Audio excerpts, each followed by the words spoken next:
आगे प्रभु कहते हैं, पुण्य पुंज बिन मिलहि न संता, सतसंगति संस्कृति कर अंता। अच्छा, कितना सुंदर क्रम बता रहे हैं भगवान। भाई हम भक्ति से मिलेंगे, भक्ति सत्संगति से मिलेगी, संत कैसे मिलेगा? बड़ा सुंदर सूत्र दे दिया है भगवान ने। भगवान ने पहले कहा, भाई मोह की निद्रा में सोए हो, अरे जीवन सोने के लिए नहीं, भजन करने के लिए मिला है, जागो। जीव ने पूछा जाग कर क्या करें? भगवान ने कहा हमारी भक्ति करो। भक्ति कैसे मिलेगी? भक्ति सत्संगति से मिलेगी। संत कैसे मिलेगा? पुण्य पुंज बिन मिलहि न संता। बहुत ध्यान से, बड़ा सूक्ष्म विषय है, बहुत ध्यान से आप इसका श्रवण करना। पुण्य पुंज, जो भी कर्म सकाम भाव से किया जाता है उसका पुण्य तो आपको मिलता है, लेकिन क्षय हो जाता है। जो भी कर्म आप प्रभु के चरणों में निवेदन करते हैं उसका फल अक्षय हो जाता है, अनंत हो जाता है। तो कमाया और गंवाया तो हाथ में तो कुछ रहा नहीं, गांठ में तो कुछ है नहीं। संत कैसे मिले?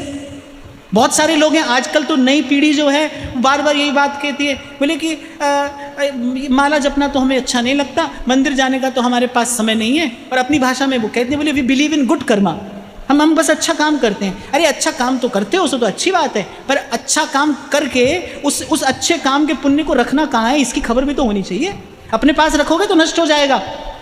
कोई अमूल्य रत्न हो, यहाँ वहाँ कहीं भी रख दोगे तो कोई चुराई तो लेगा, उसे संभाल कर रखा जाता है ना।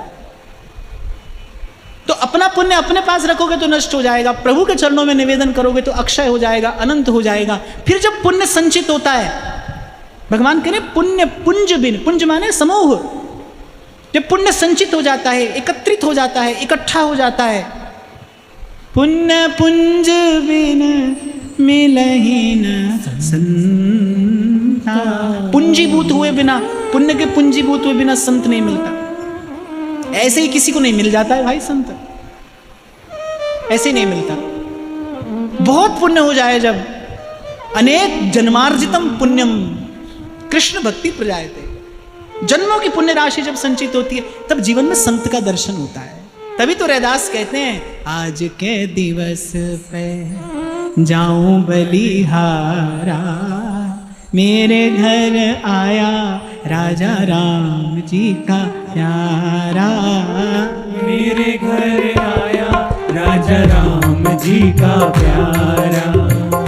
करूं आरती चरण पखारूं, चरूं आरती चरण पखारूं, तन मन धन संतन पैवारूं, तन मन धन संतन पैवारूं, तन मन धन संतन पैवारूं, तन मन धन संतन पैवारूं। और यदि ये अवसर मिल जाए, फिर भाई कुछ भी छूटता हो छूट जाए, संत के चरण नहीं छूटने चाहिए।